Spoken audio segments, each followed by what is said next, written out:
Here's to swimming with bow-legged women.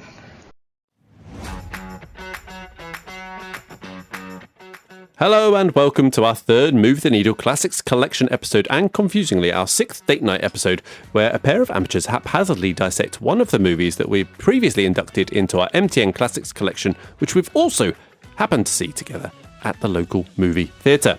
My name's Simon, and I'm in our shed with my good friend Carl, where we'll be spewing all kinds of positivity and praise on what in our minds is an absolute classic.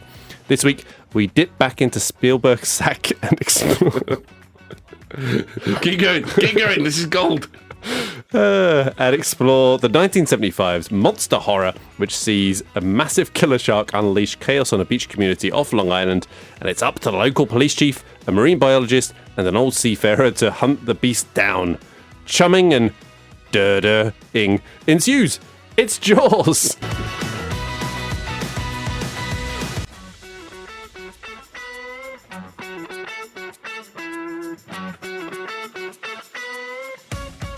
Hey, my dirty little secret's out.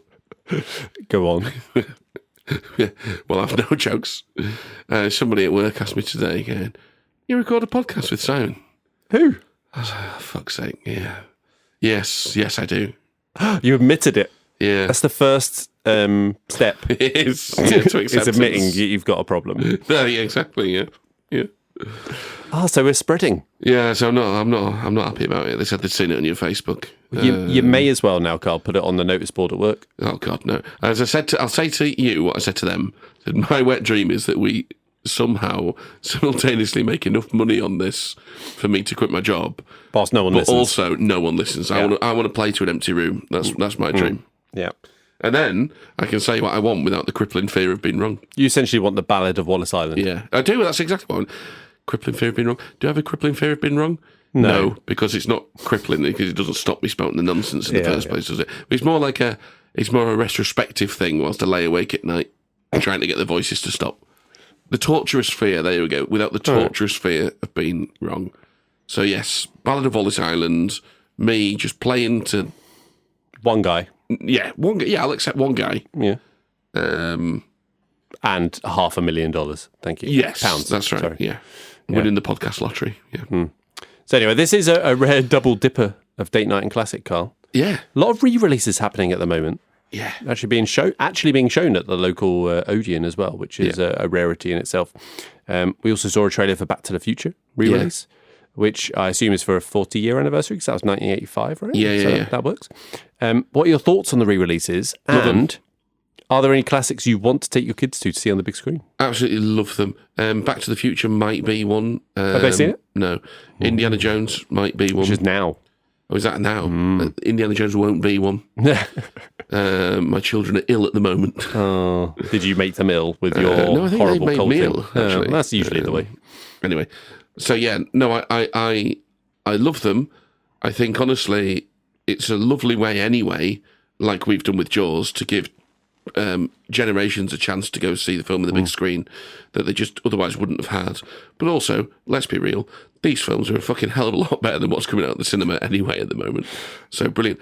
I know there's some Nolan stuff that sort of keeps doing the round and gets some re-releases. Yeah, Interstellar has just had its 10th year and it was re-released. If some of that fits in, I'd go see some Nolan again at the cinema. There's nothing in particular. I was thinking about like Jurassic Park, but I saw Jurassic Park at the cinema. That has been re-released again recently. Yeah, but like, would I go see that cinema? Would I go out of my way to go see that cinema? Am I happy leaving that memory that I have? I don't know. Well, that's the difference. Like the stuff that I have seen, so more recent things like the Nolan things, which I definitely did see at the cinema. I'm less like, oh, I must see that again at the cinema. GoldenEye's coming up. Would I have seen that? I didn't see GoldenEye at the cinema, so I will go try see that one. Yeah, that would be pretty fun. Yeah. I don't think they've seen a James Bond film yet. Right. Be a good one? Oh, Start yeah. with? Oh, yeah. It'd be good, isn't it? Yeah. Yeah, that'd be a very good one. Is that an anniversary year then? Was that 95? 95, yeah. Yeah, that'd be on the list, I think, wouldn't it? Yeah. Could do that in one of our future episodes as well. We could do, yeah. Anyway, we are in Halloween season now, Carl. You know what that means. Horror and shit. Our joint lack of horror is particularly highlighted by the fact that already on social media, you know, there is a lot of horror talk out there, but around this time, ratchets up to not just the people that always talk about horror, but everyone else as well. Now, we did Scream last week, and we've got Jaws this week. Yeah, that's kind of horror. It's about as horror as we get at the moment. I still quite like the idea of getting someone on, a horror aficionado. Yeah. Spelt with an A. Is it, yeah? How many Fs? 1. Yes, 1. Get a horror aficionado on. That joke is fucking wasted because the bit we've recorded that on... It's in the future. Is in the future. It is in the future. Oh, dear. Okay. But if you want to listen to this after you listen to the Saving Private Ryan collaboration that's released in November, and also that Andrew didn't cut it out, then... Listen, if he cut that bit out, don't you worry, I'll be putting that bit out somewhere. We'll release it somewhere. Yeah, we will. Even just that little snippet of you soiling yourself. But anyway, I still think we should get an aficionado of horror onto the show to help educate us in the great horrors and almost do a movie the needle thing. You know, we don't like horror, they do. Make us like horror. I think I quite like it. Yeah, all right. Cool. Well, that's not going to happen then. Anyway, there we go. Carl, I was a little late coming to the recording of this episode. Now, it wasn't just my lack of organisation and planning. I have been booking holidays. You'll be proud of me. Oh, yes. No, lovely. Yeah. That does come with a certain amount of stress. Yeah. Because I'm not just booking a holiday for me and my immediate family. Yeah. Wait, my immediate family, it's for my parents and my brothers. Are they still immediate family? I don't think that's your immediate family, is it? That's your... Are they your immediate family when you don't have wife and like when they're not son? living in your house sort of thing? Okay. Anyway, with all of them. So it comes with a certain amount of stress. Oh, obviously, the thing happened. It's happened multiple times. You do all the research. You have your short list of places you want to stay. You narrow it down. You get agreement. You're there. Yeah. People just need to go book the holiday off to get the time that you're doing. By the time they've done that, first place, gone. Yeah. Left with second place. It's just a little bit worse in a couple of areas. It's fine, but it's just a little bit worse. Do we care? Nah, fuck it. We'll just book anyway. Yeah. It's A, more expensive, and B, further out from like town and the beach and stuff. Yeah. But we'll just do it. So often it's about getting people to commit. Yeah. Because you go like, well, we've done all this and you're umming and ahhing over this, that and the other. And actually, once they get over the initial hurdle of, yes, let's do something, you find that they go, oh, I didn't actually care about any of that stuff. So yeah, just do whatever. And that's basically... Is it all right? It costs £1,000 more. Yeah, whatever. Yeah. The conclusion I came to is just like, the important thing is that everyone is getting together and going on holiday. Oh, yeah. Like, you'll make the best of wherever you end up being anyway. Yeah, you'd have to be wrong and not to. But they are out there, aren't they? Yeah, they are. But I've been doing that, and then also I've been trying to arrange, this is very exciting, winter training for football, all of the like artificial pitch bookings and stuff like that. And because of who I am, I try and please everyone. Yeah. Try and please everyone. It's impossible. Yeah. Why do I try? I guess it's just because I'm a really, really great person. Right. Okay. See, I was going to go with like fascist sympathiser. Because I think that's where trying to please everyone gets you. I'll stick with really, really great person. You know, yeah, that's fine. Yeah. We'll use that as the first alternate. Yeah, I mean, okay. Yeah. Have you been up to anything else? Did you got away this weekend? Any fun stories? No, I was ill this weekend. So shame. The time I spent being relatively sort of conscious and dialed into anything was spent editing podcasts. So although this is being released in October, we're pretending it's October and Halloween season. Actually not. And I went to Radio 2 in the Park in Chelmsford this weekend. Yeah, was it good? I mean, it's live music. Live music is fun, right? Yeah. So, when you list off who I saw, it's not entirely my thing, but I embraced it as much as I could. So there was Def Leppard. Oh yeah, nice. They were fun. Suede. Quite like a bit of Suede, but they were 30 years ago really when they were relevant. Yeah. Sophie Ellis-Bextor. What I did do is the Saltburn thing, so I just got my cock out and just started dancing around. Yeah, so I thought that was okay. Yeah. Ollie Murs, we were in Essex, he had to be there. That's apparently the rule. He was actually quite entertaining. Should I say this? Yeah, fuck it. So he got Anastasia on the stage. She was also there. Yeah. to do a duet, right? And she was a bit like, oh, I don't know if that went well. She goes, oh, God, I'm off to slit my wrists. And then he was like, oh, God, no, don't do that. Yeah, I mean, yeah. And then, like, literally the second, like, 2 songs later, he sang a song that he'd written about Caroline Flack, who'd committed suicide.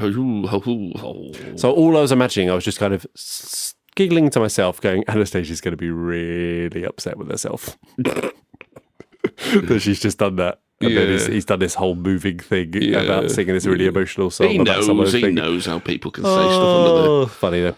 And then also David Gray, which, you know.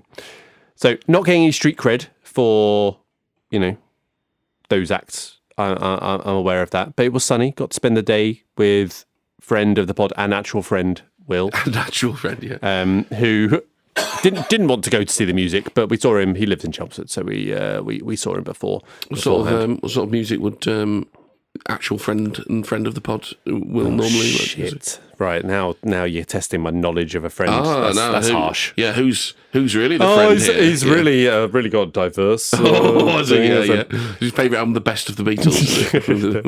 no, he's I don't know. You know what? We don't talk about music that much, probably because he thinks I'm a charlatan. Yeah. But he's very good on the guitar, particularly back in the day. He was, I thought an excellent guitar player. I know nothing about music and stuff, but he would serenade me. Yeah, serenade me with his guitar when we lived together. Just lay there and just be. Yeah. Anyway, but he's into lots of things. I don't know. So you don't know Will at all, really? I don't know Will in that particular area. Right. Okay, so we've got obviously... So he's tried to share his passion with you. He's got his guitar out. He's played you all of this, really put his heart on his sleeve. Yeah. And you've been far too busy mainly fell asleep to actually take it in. Yeah, very relaxing. But, there's a retro episode that will come up after this, so perfect opportunity for Will to write in and correct me with that and tell me exactly what he likes in music. Yeah. It'd be really funny, wouldn't it, if he writes in and going, what are you talking about? I've literally never played guitar in front of you. Like, who are you? How did you get in here? I do realise, actually, Carl, that I used the term street cred. Which in itself. Which I realise not really probably down with the kids, right? I mean, even down with the kids is like... Yeah. So if you're a fellow young person, send your thoughts on the back of a stamped addressed envelope to PO Box 1854 and let me know what words you should use. Stamped addressed envelope. What? PO is Box. Is that not? No? Is this not current? So painfully 90s. Bring me the 90s, great decade. Yeah, fantastic. Carl. Yes. You're thirsty? I certainly am. Oh, well, here's that time where we get to unveil the podcast ale. Yeah, so. Jaws. So, we've obviously done Jaws the Revenge previously. What did I do for that? Well, fans, you have to write in, stamped addressed envelope, you know the drill. I can't remember. Yeah, I can't remember either. Let's say it wasn't this. Let's find out. Just while I get the beer, tell you what, size of that shark, Quint, he didn't have a big job on, did he? Bringing that shark in. Sure, yeah. You might say. What? No, I thought it was going to link to the beer. Oh, well, I was leading you up. The St. Austell Brewery, the big job. Oh, big job. Yeah. You might say he had a big job. There we go. Yeah, it was a hell of a job. Yeah. So there we go. Yeah, I mean, not overly successful, I'll be honest. Didn't end too well for Quint, did it? He got the job done, did he? Got the job. Did he? Did he get the job done? Contributed. Solid contributor. All right, well, let's... What's the matter? Oh... Visual gags. They work for a podcast. Yeah. Anyway, let's introduce today's film, which is, of course, Jaws. Not Jaws the Revenge. Already done that one. Check our feed for that. This is the proper one. The good one. Although we did say Jaws the Revenge was underrated. It had some charm. But no, this is the proper classic one. But before we get into our initial impressions of the movie, a quick reminder of our simple 5-point rating scale. Simple 5-point scale. Yeah. So we either really like it, we like it, we're ambivalent, we don't like it, or we really don't like it. Now, I've said this before with our classics. There are some, we know, that you've pointed out, Star Wars being one of them, which you aren't going to be a really like. But where are you? Where are you on the scale, Carl? I really like you this do film. really like this. I also really like it. Now, prior to our Jaws the Revenge episode recording, check our feed for that one again. I've already said that. It had been a while since I'd actually seen Jaws. I think I'd only really watched it when I was a youngster. And I had a newfound appreciation for just how damn good it was, particularly when you watch Jaws the Revenge afterwards. But seeing it on the big screen, has that cemented it as a true 5-star film in my books. It's ridiculously entertaining. It has the jump scares. Carl's jumping was something to behold, by the way. Listen, I'm fantastic. I'm good with jump scares. I buy in. Oh, you do? I will buy most of them. I particularly bought that first film. I didn't jump at the jump scare. I jumped at you jumping. Yeah. That was what caused it. Yeah. It's got tension, and it's got 3 great central performances by the main trio. So, just great. Well, this makes my top 4 on Letterboxd, and I think if pushed, I might say it's my favourite film. I think, insofar as the way we normally use this word in this context, Jaws is a perfect movie. I first watched it was maybe 13, 14, and of course, I'm aware of so much of it because, my word, this is a film that's penetrated popular culture. Oh, yeah. 13, 14, I'd have been checking the TV guide. What's on TV? That was what we used to get. Sure. Were you a Radio Times family? Radio Times only at Christmas. Right. Yeah, we were. What's on TV? And I'll have seen the listing and thought, I'll finally watch that film that everyone knows about. I had a little TV at the end of my bed. I'll have watched it on my own late one night. I liked it then. I probably liked it a bit more every time I've watched it, which isn't loads, but I rewatched it for the first time a couple of years ago. And just similar to what you've just said, really cemented it as this is a great film. Now, I'll never know what it was like to go to the cinema in 1975 and be bowled over by this film for the first time. And also at a time where this would have been, a lot more sort of revolutionary than it is now. Yeah. But wow, what a pleasure it was to watch it in the cinema, to watch it in a setting that it absolutely deserves. I had a great time with it. Great time. Even though there was a couple of noisy cunts behind us. It's a middle-aged couple as well. It's always the middle-aged I did think at some point, I was like, let's turn around and say, you're going to talk all I did a couple of looks, did a couple of glances, the British. Yeah. Also, some people sat in our seats and were weird about moving in a fucking empty theatre. Because someone was sat in their seats. So instead of getting them to move, what they'd done is gone, it's fine. Yeah. We'll sit in these seats, they're empty. And then we walked up and were... I know there's only 6 people in this screening, but you're in 2 of the seats that we have actually booked. Yeah, but we paid for premium seats. Though, exactly. And so were they. The other people, they were the ones that had caused the whole thing. Interlopers, weren't they? All right, Carl, let's get started with the production. And I'm going to start with how it looks. And in particular, the effects. And a couple of effects to call out in particular. And it's a bit similar to Jurassic Park in a way, right? So Jaws, you don't see the shark. Yeah. Well, you don't see much of the shark. Yeah. You maybe see a bit of a fin for large majority of it. Now, a lot of that from the production side was necessity because the shark didn't fucking work. Yeah. But also, as we've talked about before... Necessity is the mother of invention. Exactly. And it's just so much more effective, right? Yeah. You only get to see the slightly dodgy, rubber-looking shark towards the end, really, when you get to see it. It's totally fine. It is totally fine. It's fine. Particularly of the time as well. I mean, completely fine.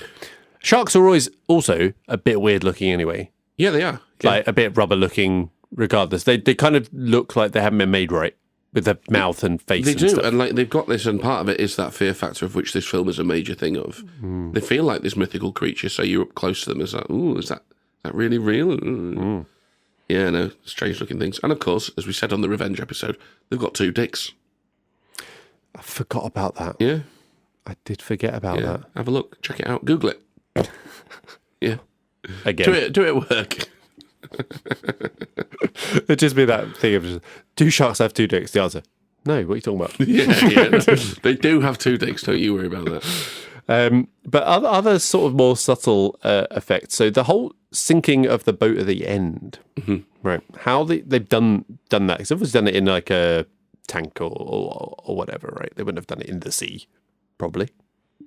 All right, well, maybe I should start with my first note. Okay, go. Which is, this is shot on the ocean for real. No, it wasn't. Not in a tank, and you can tell.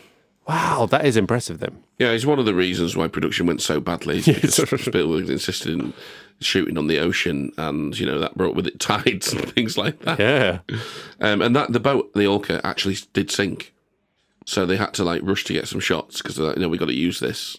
This is great. Practical effects, not effects, just practical, capturing what's happening in front of your eyes. Yeah. But it's so effective because the amount of the boat that is left at the end, right? Yeah, it's crazy. It's literally just a pole sticking up. Well, going back to the shark, I think that was one of the major problems, is that they tested the shark in freshwater tanks, and then when they put it in the saltwater ocean, it was like, oh yeah, it doesn't work. Yeah, that'll really fuck you. Yeah. So no, I think look, there were loads of problems. There's actually a documentary that's out. There's a book as well, and I'd love to read it. I got about halfway through the documentary the other night. It's a really good watch. And it goes through obviously all of the things that you sort of read about and we've heard about, these anecdotes. And it's a really troubled production, as often these big films for some reason are. And they get through it. But it really is that thing about necessity is the mother of invention.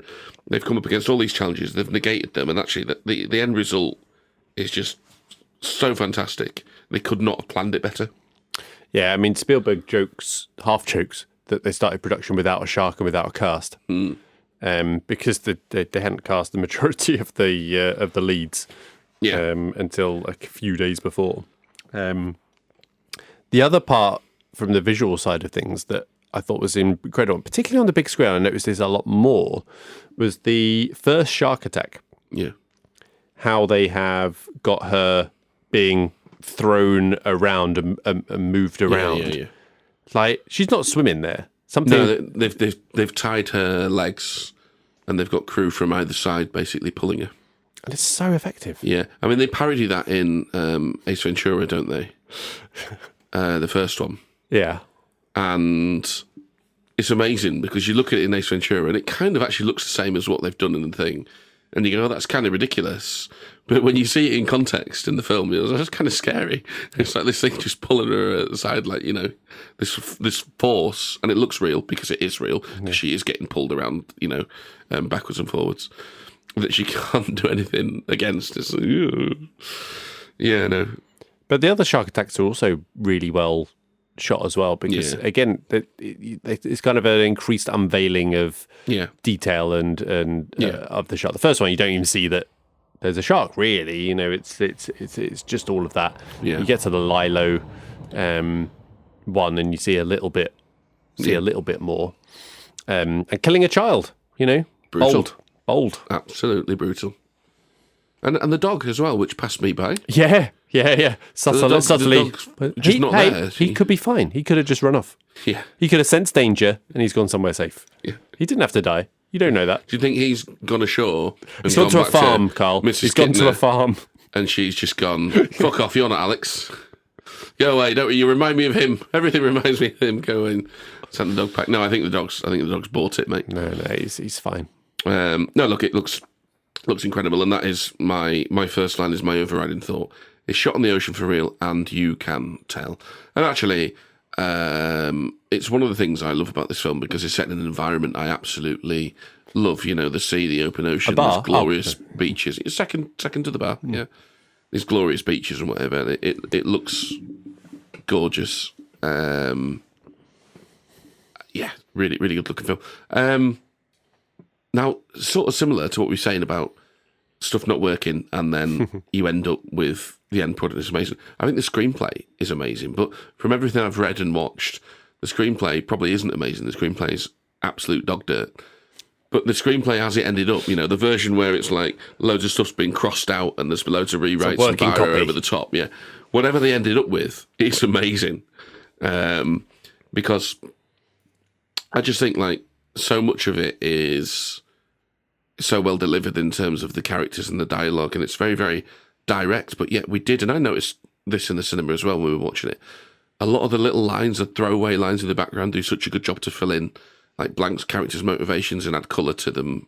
I noticed it wasn't just the mayor They wanted to keep the beaches open. It's the whole community, very much really, the community, like shop owners. Yeah, exactly. These small business owners and stuff like that, which is not something I necessarily appreciated before. But yeah, the dialogue just feels so real, but yet still so very purposeful and direct in its storytelling. It's really, really good. I mean, the bit where Quint announces himself, he scrapes down the board and then he goes, you all know me, know how I earn a living. It's like, we don't actually, but it's fucking clear that they all do. With the way that they're then like, they pause and they're listening to him and it's like, all right, that does the job. Business, this guy. Yeah, like it really holds your attention. I just think everyone's so well drawn in this movie. Yeah, I mean, it's weird, right, for essentially like a horror type monster movie thing.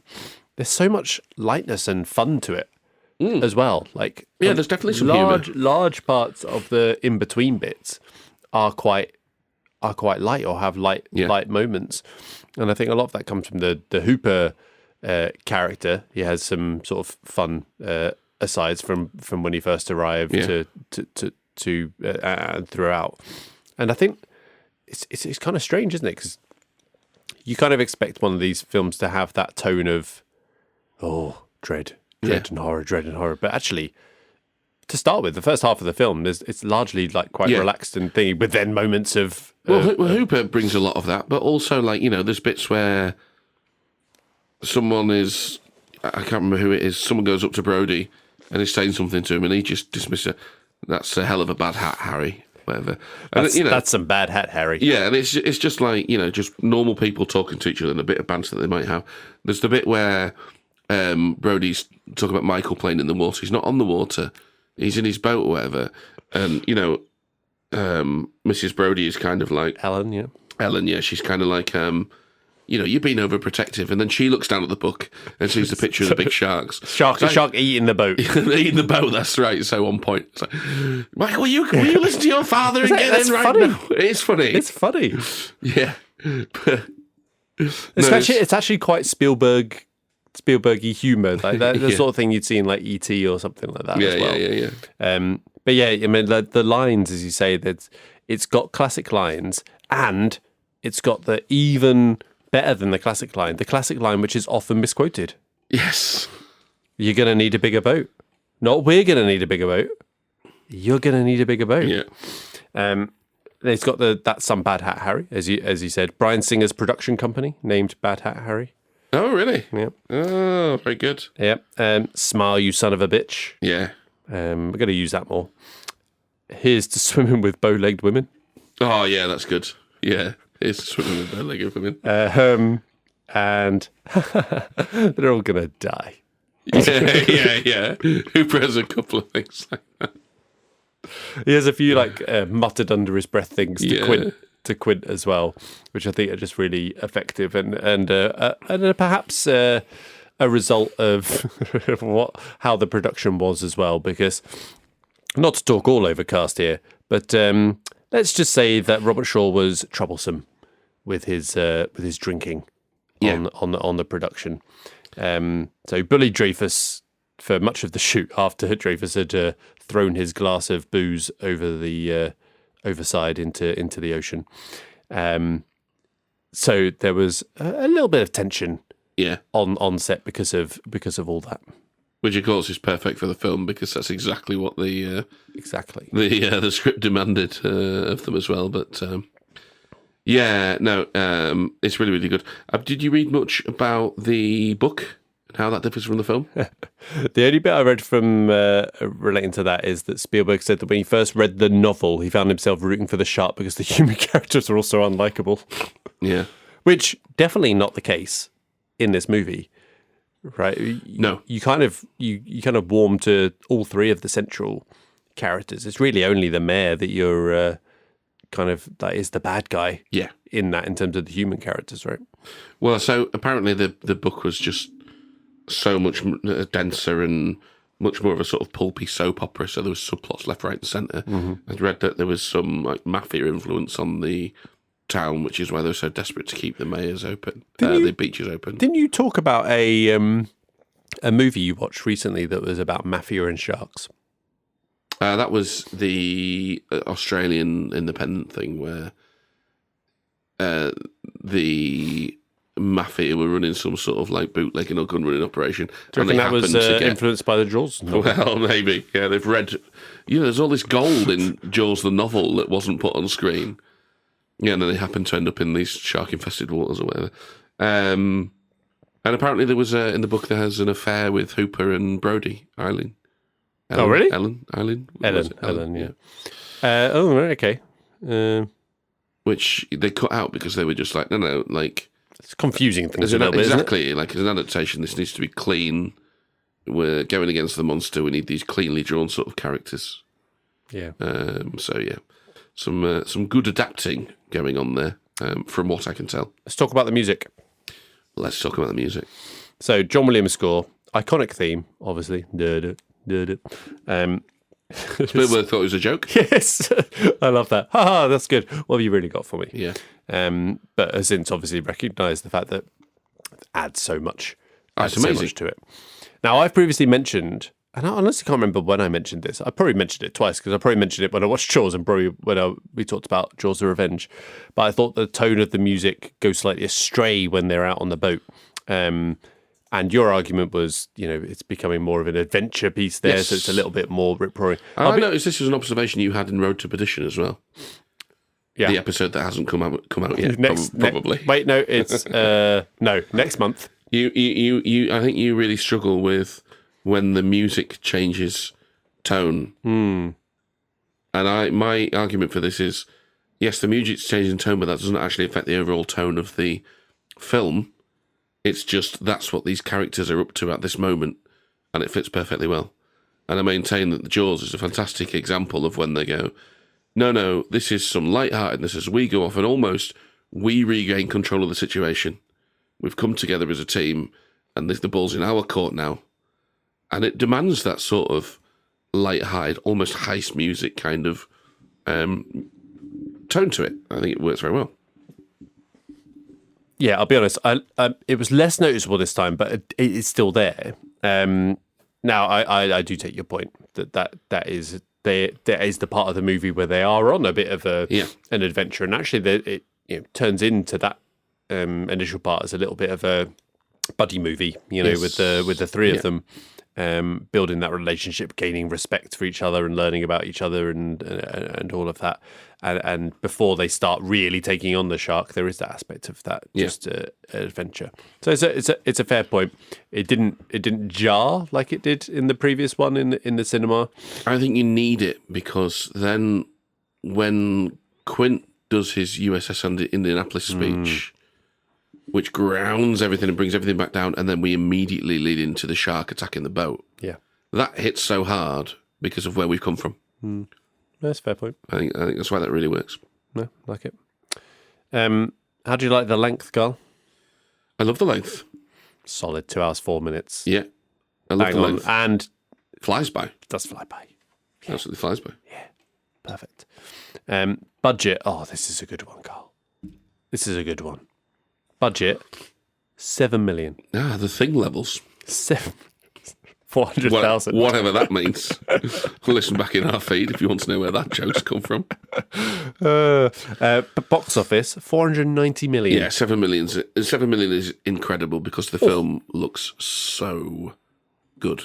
Yeah. It looks so good. And obviously that box office is, I guess, exaggerated from re-releases and things like that over the years. But it's still absolutely earned.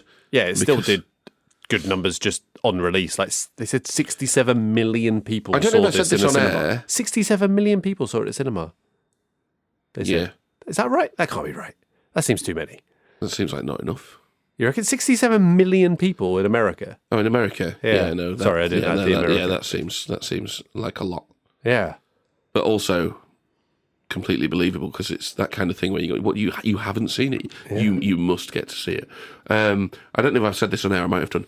I think if they took Jaws and marketed it like they do a new release. Yeah, I think you maybe said it about Jurassic Park. Yeah, Jurassic Park. I think you could get up to 1 billion with this, and it'd be absolutely warranted because it's an amazing film.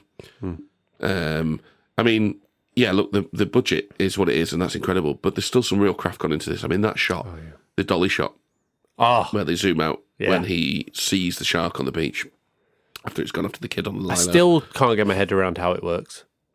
So it's moving. The camera's moving away on a dolly whilst they're zooming in. Yeah, it just messes with your mind, though. Yeah. So the effect of that is obviously that Brody's face never gets any further away because they're zooming in, but the background just like vanishes into the. It's an incredible effect. I think Vertigo and Hitchcock used it a lot. I think it's genuine. Used it on Vertigo. It's when I saw it, the initial rewatch that we did. Yeah. And I was just like, "Holy crap!" Like, I don't feel like I've seen that before. Now, obviously, as you say, it's probably been used before. As you say, Vertigo with the Hitchcock, but but it's incredible. You can't overuse that. No, you can't. That's the thing, and maybe that's why you don't, because it's been used so well in these iconic films that absolutely people are perfect for that, though, isn't it? Reticent to go. I'm going to be ripping off the Jaws shot here. But the impact that has, it's just like, it's incredible. Holy shit! Yeah. Like it's a moment of realization thing. Yeah. So brilliant. Did you know, Carl? Sharks don't have any bones. Yes. Cool. Did you also know that the shark was called Bruce? Yes. Do you know who it was named after? Wasn't it? Is one of somebody's lawyer? Spielberg's lawyer. Spielberg's lawyer. Yeah. Yeah. Well, you know everything, don't you? No, absolutely not. Let's just get that on record. But I think that's why the shark in Finding Nemo is also called Bruce, because it's a hark back to Bruce. Yeah. Plus Australian, so the name's Bruce. Yeah, brilliant.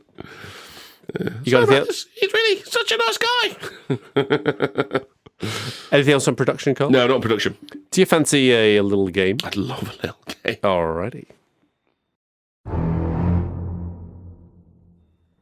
So, Carl, we did a previous classic, which was Jurassic Park. We did. You remember who that was directed by? Little fella called Steven Spielberg. He is a little fella. That is true. Do you remember the game? Nope. Do you want me to remind you of maybe the game? Yes. Oh, hang on. Is this so you don't have to redo another theme tune? Spielberg Blockbusters, worth a try. There's no Bob Holness, but you've got Cy hosting. Spielberg Blockbusters, rule the screen. You love Blockbusters, and so do I. If you're not from the UK, please don't cry. Can Carl complete the gold run objective with Spielberg Blockbusters? Solve the clues, win a prize. Here's the host of Blockbusters. Me! Right, hang on. I might have said this last time, but did they have Blockbusters in the US? They did, they did, yeah. But it wasn't students, it was adults, and therefore it was worse. But I didn't know that before, and I've not corrected it because, as you highlighted, Carl, this game saves me a lot of time coming up with a game format. That Google search wasn't helpful because it's like, yes, of course it had the Blockbuster video rental stores. Yeah, fair enough. Yeah, so it saved me a lot of time coming up with a game format. Saved me a lot of time recording a song. As you know, I was pressed for time, booking holidays and such, and being a general great person. So we've gone for this. So what I'm going to do, Carl, is I'm going to send you the little image of this, which we realised I should have done in the in the break there, but there we go. It might be a video. Don't ask why it's a video. Mainly because I fucked up. But this is the production values I know and love. Yeah, it's there. Right, I see it. Yeah, you got it. So you have. Yeah, so there's sound on it. Yeah, no, the problem is I want... Yeah, just mute your phone. That's fine. This is smooth. I don't want the play button in the middle. That's the real issue. Screenshot, there we go. Right. Yeah, sorry about that. So in my haste of updating the grid of hexagons that you see, each with the letters on it, you state the hexagon you want to start with. I'll read out a clue. You have to give the answer that has the initials on that hexagon. So if, for example, you chose MTN... and my clue was our podcast, you would say... well, moving the needle, of course. There we go, yes, well done. And if you get it right, it turns gold. If you get it wrong, it turns black. You have 60 seconds to get from gold to gold. Do you understand? I understand. Are you ready? I am ready. Are you steady? Yeah. Cool. Then let's go. M. Movie set in the aftermath of the 1972 Olympics. Munich. Yes. SR. SR. Pint-sized powerhouse, sidekick, and Temple of Doom. Oh, short round. Yes. TAOT.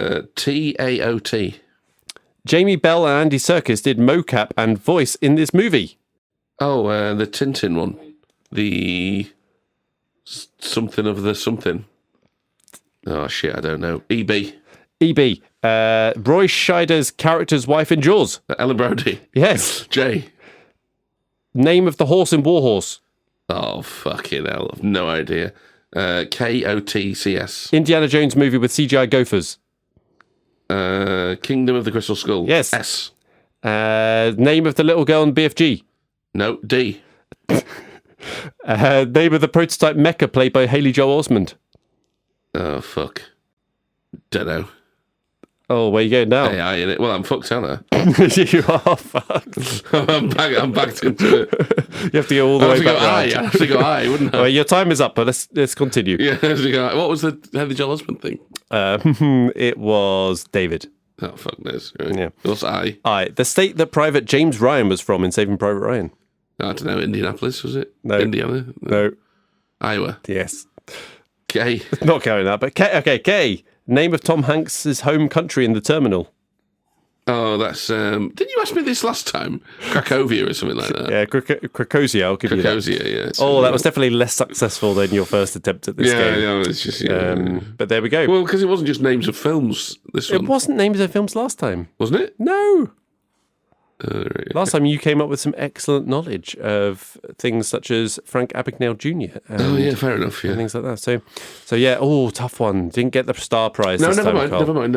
Good game. Yep, good. I'm not going to go through all the other clues because I might want to reuse this again in the future. Yes, and fair enough, yeah. quite frankly, Carl, I was a bit pissed off with myself that I had to come up with 25 different clues, pretty much, when I could have just reused the ones that you hadn't done last time. So there you go. Very good, very good. That was Spielberg Blockbusters.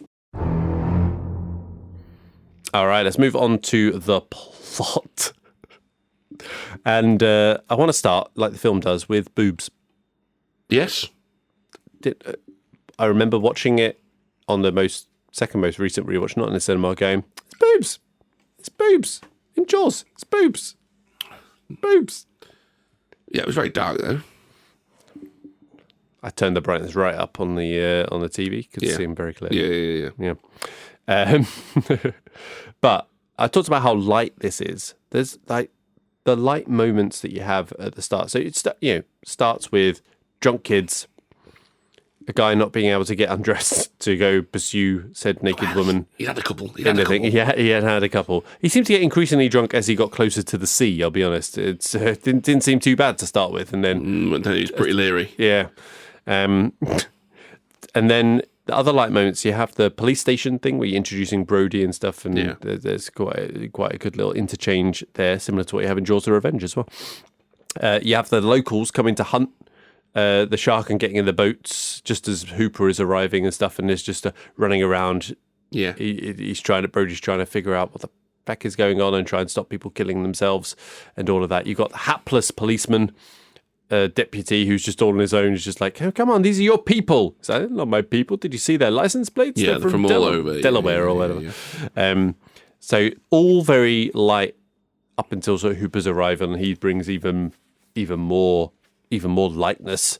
Lightness? Levity. Is that a word? I don't know. Yeah. Whatever. Well, he does.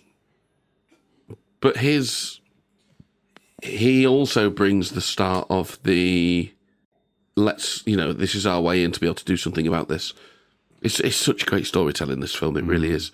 Because you've got this first act of, obviously, shark attack, and we have this new police chief, and it's absolute chaos. The island's chaos, the politics are chaos, and he's just swimming against the tide here, he really is. And... nautical reference. Very good. Yeah, nice. Hooper turning up is his first... into, someone who can help sanity. me. Yeah, someone who can help me here. And obviously, later, we add Quint to that. We get a nice little teaser, but they're not willing to accept his help yet, which again is not through Brody's sort of decisions, it's just the politics of it. Penny pinching. Exactly. So it's so well put together. And all the while, while we're going through this journey of, okay, swimming against the tide, the politics, it's all a mess. I'm slowly sort of assembling the team. We just keep getting these different deaths or near deaths. Like the one where they're chucking the hunk of meat in the water and you think that, pulls the end of the jetty off and you think it's going to get him. Such a good scene, that. It's such a... And it's just like you're essentially being chased by a jetty at that point. Still see no shark. No, but it's so scary. Yeah. So scary. And it's at night and everything and all the sort of rest of it. So it does such a good job of like keeping the tension up as it moves the story along through these sort of acts. And then, of course, there's a couple of jump scares thrown in throughout. One of which is quite early on, which I bought the most. Was that the head? Yeah. Yeah. Head out the side of the boat. Yeah, so that's when they've obviously gone to... they've opened up the shark, found the license plate, which is on the wall of Podshed. It is, yep. Thank you. Slightly less bent than the one that's in the film. I can bend it. But they're going out to... Essentially, it's a night feeder. We need to go find it now. Goes down into the boat, and there is the severed head. It's a hell of an effective jump scare. That's very good, yeah. What was the other one that I went at? That's a good question. I kind of feel it was before that as well. No, it wasn't before. That was the first one, and I went again later. I didn't go in the shark cage bit. No. Because the way they do the shark cage one is slightly different because you do see it appear. Yeah, it's coming behind him. Right? Yeah. Yeah, I don't know what it was. A less of a big jump. I still bought it though. Yeah, you did. Yeah. But no, I can't remember. No, I can't remember now. That's annoying. But yeah, I mean the shit kind of gets real, doesn't it? When the kid gets murdered, and then when they're in the lake, and well, that's another perfect piece of suspense as well. Is that they're in the pond. We need to go get them. The pond, they just get away with it, don't they? Well, they do. Yeah, well, just a sacrificial random guy. Yeah, he doesn't. Who got a... Yeah, and then essentially that propels us eventually after a bit of nice at-home interplay with Hooper and Brody and Ellen Brody as well, bringing the 2 bottles of wine. I didn't know which one you liked. Yeah. Kind of thing. Nice guy. I like that guy. You can bring 2 bottles of wine. Thank you. I mean, the book he's about to shut up his missus, but Oh yeah, true. Good point. You didn't see the deleted scenes. Yeah. No, it's great. But Roy Scheider's so good in this movie because obviously he's battling everything from all sides, and he's the one that has to wear this the most. And he doesn't like water. He doesn't like water, and he's brilliant at it. And there's a scene earlier on, isn't there, where she pours him a big drink and is like, "Oh, do you want to fool around?" He's like, "Fucking absolutely!" Like that is the end of his tether. It's such a great little interplay. But yeah, like he's so grateful for the drink in his hat, and then the wife wants, yeah, absolutely. And then similarly, when Hooper brings the wine to dinner, he's just like, "Yeah, pour me a fucking glass." And he pours himself like a pint, basically, glass. Isn't it? He's so good in this film. Is Scheider.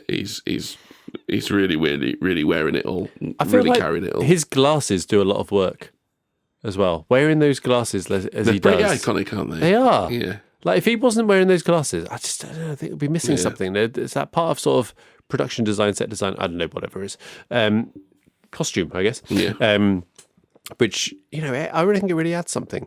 I think it makes, as you say, it makes him iconic, and I don't think you necessarily would have had the iconic look without them. So. Yeah, he's really, really good. And then we get to the point where they are essentially getting to the point where that we need to sort of do something about this, whatever. Yep. Which is then when we get to fold Quint into it, Yes. and our sort of trio then Shit gets real. is complete. Yeah, and they're so different, all 3 of these characters, and like you're saying about like some of the tension is real life because maybe the actors didn't get on, but it works so well because they've all got such a different worldview. And it just makes for some fantastic chemistry.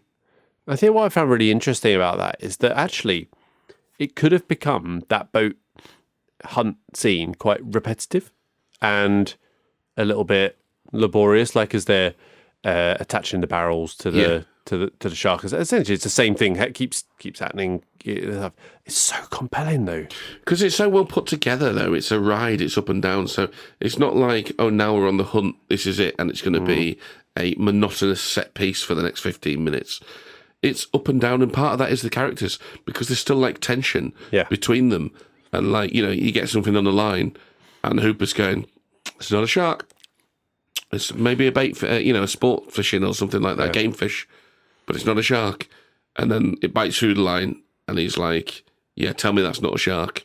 It's like, that doesn't prove anything. It proves you can't admit you're wrong and all this sort of stuff. So there's still all this tension all the time underpinning it. And it works so well. So we feel like we're on this journey. It is not just a simple set piece, a simple hunt. We're on a journey. And so much of that is that bit where they get drunk together and then sort of finally come together, even though it's in the pit of despair, essentially. Well, they're essentially finding all the things they've got in common. Yeah. Right, through their war wounds, basically. Yeah. And which, all again, of you talk about the humour. Hooper, you go, I've got this one topped. What is it, Mary Moffat or something? She broke my heart. That's such a good joke. And like they all, I mean, you can imagine being in that position. Just absolutely lose it out. If somebody pulled that off, you would just half cut. You would crease. Yeah. It's such a good piece of humour. Yeah, and then Clint bringing it down to with the USS Indianapolis thing, and like the tone, the somber. It becomes very somber, and then it's straight into Shark Attack. Yeah. And that's when it then gets into, all right, well, this is we're in the end game now. So talking about how the screenplay gets butchered, the Indianapolis thing was a late addition. So somebody suggested to Spielberg at some point, we need something to make Quint appear a bit deeper. And somebody suggested, about Indianapolis, they wrote a bit of a monologue for Quint, and then Robert Shaw takes it away, turns it into this 3-minute monologue. Wanted to film it drunk. We did film it drunk. Well, sort of. So he films it drunk, they can't use it. Yeah. He's had to be carried on and off set. Yeah. He wakes up the next morning, he's hungover to fuck, he apologises to Spielberg, he's like, let me do a reshoot. Yeah. They do the reshoot, and it's what we see on screen, and it's absolute so powerful as well. Gold. It's amazing. I mean, jumping the gun on cast, Robert Shaw is so intense in this film, and that goes for whether he's being serious and grumpy, or whether he's having fun. He's just so intense in this film. He's incredible. Yeah. Yeah, and we've obviously recently covered a Robert Shaw film with The Sting as well, and he brings similar level of intensity to that, but in a completely different way. But Robert Shaw's one of those. I couldn't name you a third film that I've seen him in. I'm sure I have. Red Grant from Russia with Love. I'm sure. Yeah. Fair point. Yeah, I haven't seen that. But he's one of those. He's not like he's. I mean, you called that train fight scene out. Yeah. I honestly didn't even realise it was. Yeah. I couldn't even recall that was him. But yeah, I don't know. It's not that he's a completely different person on each thing you see, but yeah, he's very definitively a different character each time. Like Lonergan and Quint are very much not just him playing. No. The style that he does. Very, very different. I mean, I love him in The Deep as well, which is another Peter Benchley adaptation. Nick Nolte is in that as well. Mm-hmm. It's not as good as Jaws, but again, he's properly magnetic in that. He's really, really good. Yeah. And then obviously we lead to Quint dying. Yeah, and do you know what? I kind of like, I don't know how deliberate this was, but I kind of like it. To me, it works very well. Hooper's tank is the thing that ultimately costs Quint his life. So his oxygen tanks, they roll over and it ends up crushing Quint's hand as he's trying to hang on to something, and it's that which then causes him to slip backwards into the mouth of the shark, which I thought was quite a nice thing, because the tanks that Quint was always sceptical of this. What are you bringing that for? Maybe he might eat it, yada, yada, yada. And it's kind of weird because it's like, if that wasn't there, if Hooper wasn't there, this thing he's been clashing with all the time, that was the thing that caused Quint to slip off. And the nice thing about that as well is, ultimately, it's those tanks that save the day as well, So I don't know how deliberate any of that stuff is, but I remember watching it and thinking, oh, God, yeah, that's the thing that he was rallying against. Did not spot that at all. That's why he's ended up in the mouth. But then ultimately, it's just as well those things were there. So I don't know, but really, really like how you can sort of watch it and go, there's such detail and thought gone into the planning of this entire sequence. It just works so well. It's fantastic. But I think it's really important that one of them did they die, all right? survive, yeah. If they all survived, it would have been two surviving. It was pushing it a little bit as well. Like you kind of, they play a little bit of a trick with, you kind of forget about Hooper a little bit because he kind of, you see him go down there and he's hiding after the shark cage gets absolutely destroyed. And there's just Brody, and then you see the bubbling and he appears. You're like, oh yeah, shit, yeah, he is still there. I mean, that in itself is even like a good thing, the fact that they put the shark cage in the water, because Quint to that point had been so in charge and so, this is my boat and this is all rubbish, you're doing it wrong. And then even Quint gets to the point where they go, what can you do with that? Can you do something? Let's give it a go. Like, we've got nothing else. And that's when you know, like, oh, we're in deep shit here. Yeah, 3 barrels have done nothing. Yeah. Can't stay down with 3 barrels. Yeah. No, yeah. That's just, it's brilliant. And I'll never watch Jaws in the cinema in 1975. But watching Jaws in the cinema, even though I've seen it loads of times, was a better experience than watching it at home. Yeah, we both mentioned what we saw. This isn't in plot, but in the background, these shooting stars. Yes. They had never seen that in being in the on cinema TV. just demands so much more of you as a viewer. It's so much more immersive. It's brilliant. It's a brilliant way to watch a film. Yep. Agreed. You got anything more on production, Carl? Oh, well, this is plot, but... Good point. No. All right, let's move on to the cast then. So we've got 3 leads, I'd say, right? You've got Roy Scheider as Brody. I've not got a lot of notes on these guys, apart from they're all really great. But we've talked about Roy Scheider already. Definitely Scheider, not Schneider, just to be clear. Not Ray Schneider. Not Ray Schneider. Roy Scheider. Yeah. Look, he's got the hardest task in this film because he's got the leading man stuff. He's navigating the family move. He's navigating the politics of the island. And, of course, he's dealing with the monster threat. And he's the one, ostensibly also, that's the most scared by any of this, because for different reasons, the others aren't. I think he is fantastic in this. It's real leading man stuff. And actually, every time I watch Roy Scheider in a film, you go, my God, how wasn't this guy in more? I think he's fantastic. I think he's really good. Yeah. Yeah, I've got nothing really to add, just more superlatives, I guess. Yeah. Richard Dreyfuss as Hooper. He's so perfect for this because Really is. he's got that sort of upstart, what are you, rich? Yep. Yes, I love that line. It's so good. Yeah. Where it's Yep. just like, yeah. Yeah. And it's just like there's a almost like a lack of seriousness that goes along with this because he's never had to be really serious about anything. Everything for him is a passion project because he's been afforded that luxury in life, and he is really, really passionate. But boy, does that clash with our much more grounded working class. Yeah. Guy, Quint even says when he gets his hands, doesn't he? He starts feeling his hands. Yeah. These are soft hands. He hasn't been working hands. And Yeah, you've been counting money all your life. yeah. Right? But he essentially like proves himself in the end. Yeah, right? because he's a childish upstart, but the passion that he has undoubtedly got shines through. Dreyfuss is just superb. And even does with this. those like muttering under his breath kind of things. Yeah. I read that he was doing a W.C. Fields line as well, which I don't know what the actual line was, but like he's like sort of again just rebelling against him in this sort of childish way, like I'll show you and all the rest of it. It's just it's a really, really good portrayal, and again it speaks to how well drawn these characters are.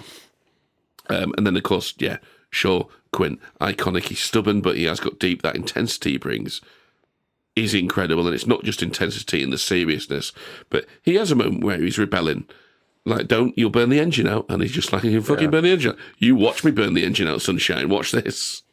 And, whether it's when he's having a drink and having a laugh, there's such a magnetism to him. I think he's incredible, Robert Shaw in this.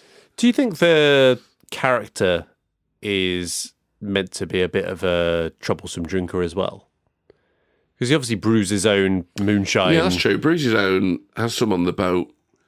I don't know. He's always a little bit until that moment where he goes, "No, fuck it, I will burn the engine out."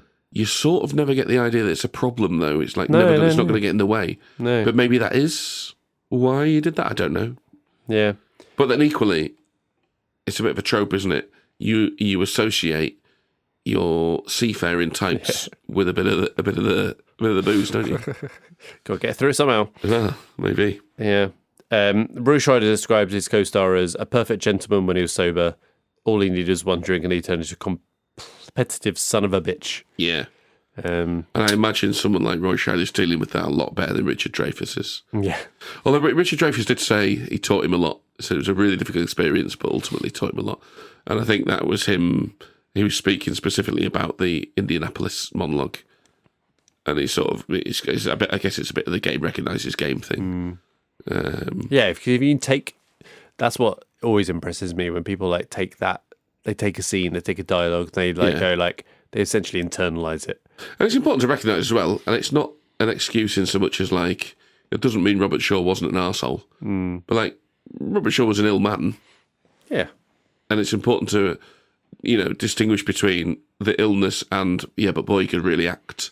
Yeah. And if you can then appreciate the bits where he's really acting, doesn't mean he was easy to work with or that it was acceptable, because why should we all have to, deal with that? But yeah, it's nice that Dreyfuss comes out and goes like, he it's the real deal sort of thing. Yeah.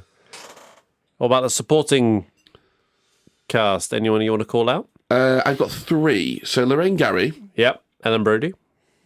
I think she's really good, and I do think it's a shame that they left it until Jaws 4 to give her an arc, and then, of course, that the arc was so silly.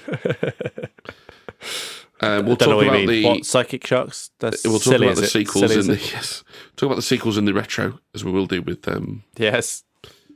We'll have done with Jurassic Park, actually. Different month. But yeah, bit of a shame, because I do think with what she had to do, she was very, very good. Murray Hamilton. Larry Vaughan. Now, you know why League of Gentlemen, Roy Chubby Brown, do you know he's called Mayor Vaughan? No. Yeah, because of Jaws. The incompetent mayor. I thought it was great. You want to punch the slimy cunt. He's a greasy sleazeball, right? But then he plays the hospital panic scene so well. Yeah, where realisation has hit. Where it's like, oh no, this could have been my son. We've got to do something about this. And, okay, let's hire Quint. And I was just doing what I thought was best. He plays it so well. Does he appear in the second one? Yes. Yeah. Okay.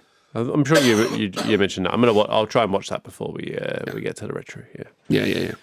And then the other one is Lee Fierro. Yes. Mrs. Kinter. Yep. I find her slow panic so effective. And then she's brilliant as well when she's confronting Brody later. So on that, she was unable to fake slap. Yeah. Effectively. So the 19 takes that they took to do that scene.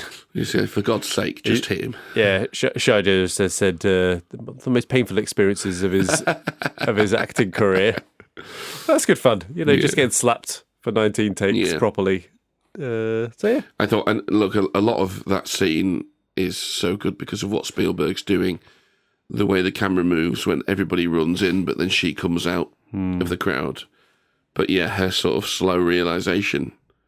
Oh, it's effective. And it's completely warranted as well.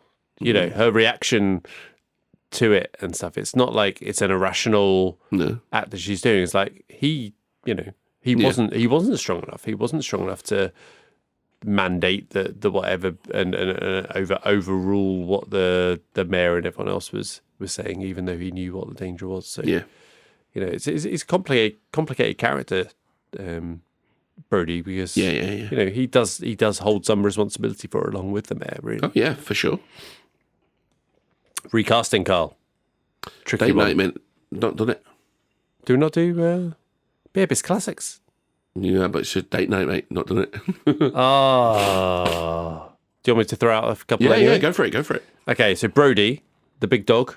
Yeah, Gene Hackman. Back in 75. Oh, it's difficult because, they'd just done French Connection. Yeah. He based it a little bit on French Connection as well, though. So it's, Yeah. See, I look at a latter day Gene Hackman and I think Quint. Yeah. Yeah. But back then, yeah. I mean, look, He could do it. actor, He could do it. Yeah. Don't mind it at all. Quint, so there was a couple that were up for it. Charlton Heston, I thought, was an interesting one.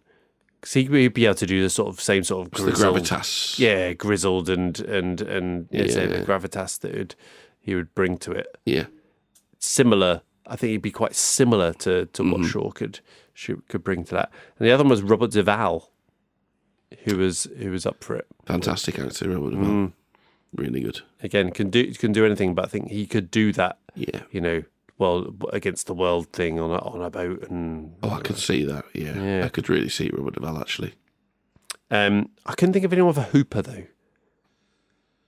Yeah, It's a tricky one, Richard Dreyfuss. It is a tricky one, isn't it? That one. Maybe we'll come back. You'll come back to the retro then. You can see if you can come up with anyone for. Let's see if we can come up with the Hooper. For Hooper, because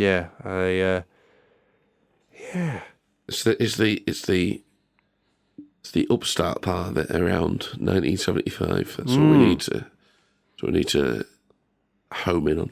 Yeah, challenging one. You got any changes for me, Carl? No. Now, it's a perfect movie, I said at the start. Not that this doesn't go for everything that we ever suggest in this section, because we're fucking idiots. Indeed. Don't forget it. But you could do things on this, because there are things that some might perceive as weaknesses, like there's more to do to flesh out these characters, like what is Brody's past? Why is he scared of the water? He's just moved from the city. You could flesh that out. They make a big thing about the islanders and the outsiders thing. Yeah. Can you play more of that out? There's more to flesh that out. Some more personal stakes for some of the islanders. So yes, we get a town hall meeting and they're talking about the businesses, but just what does it mean to them? And is someone about to lose a business and all that sort of stuff? Quint has no backstory. What's Quint's backstory on the island? I know we get the World War II bit, but his, you all know how I make a living. Well, what is that? And why is he so feared, but also respected? There's the affair. That would be another tension to deal with on the boat. But you could start titting around with that, and you could do a really good job with any and all of that, and then you'd be stood around scratching your head trying to work out whether the film's somehow worse. Yeah. Yeah, what do we need to cut to make this better? Exactly. All of that stuff that you just said. Yeah, exactly. And this, as it is perfect. And it's not that all of those things wouldn't have added something, but they would have got in the way of what makes this so good. I think it's brilliant. Yeah, I couldn't come up with anything either. Exactly what you just said. You could add things, but I think you would be taking away things by addition. Yeah. So yeah, I've got nothing. A rare occurrence. All right, so no changes, Carl, but based on this most recent rewatch in the cinema and talking about today, are we still happy it's a classic? Yes. I don't think there is anything that we can say in any more detail as to why this is a classic. It's not just classic, Si. It's prime time. Prime time? Prime time IPA. Oh, you've got another beer for it. Yeah. Well, look at that. Apparently. Yeah. Well, yeah. I mean, if anything is prime time, Jaws is prime time. Jaws is prime time. For sure. So no needle being moved. You've not rewatched this and gone, oh, I've overestimated Jaws at all. Spielberg doesn't know what he's talking about. Signor Spielbergo was much better. Yes, that's right. It's funny. I was, saying to some family, yeah, I went to cinema the other day. What'd you see? Oh, little film called Jaws. I think that Spielberg chap will go far. Yeah. No, look, it was an absolute joy to see it in the cinema. I think it might be my favourite film. I can't fault it. Yeah. It's interesting you say that. So it's obviously, it hasn't been on my top 4 in Letterboxd. I might actually have to revisit it because of that very reason, that I struggle to draw any fault with it. I enjoy it so much. I've seen it recently a couple of times now. It's. Well, I'm a little bit like you in that I know I liked it as a kid, but I definitely got my appreciation from the rewatch a couple of years ago. Yeah. That was the one where I went, oh God, no, this is like... Really? Like, you always know it's good because it has such an impact and all the rest of it. But you watch it and you go, oh no, God, it's really good. Yeah. Yeah. And we'll get to this more on the retro, but not as high as you might think on the old I know. IMDb. So, I know. Well, they're wrong, aren't they? Well, yeah, indeed. All right, Carl, you got anything else for us? Nope. All right, well, that's all we've got. So if we moved the needle for you this week, or even if we didn't, please do rate us, follow, subscribe, and give us a 5-star review wherever you're listening. It really does hunt the algorithm and get us out there to a larger, fishier audience. Our Blue Sky, Instagram, and Twitter is MTN Movie Pod. Our YouTube channel is at Move the Needle. You can find our page on Facebook and some occasional TikToks at movie.the.needle. All details in the show description, so please do follow and comment wherever you are. So join us next week, where we'll look back on the 3 episodes from this month in our October 2025 retro episode. So for me and Carl, it's goodbye. Goodbye. I'm off to attach 3 barrels to your mum to see if that stops her going down. Wow. Farewell and adieu to you fair Spanish ladies. Farewell and adieu, you ladies of Spain. For we've received orders for to sail back to Boston. And so never more shall we see you again.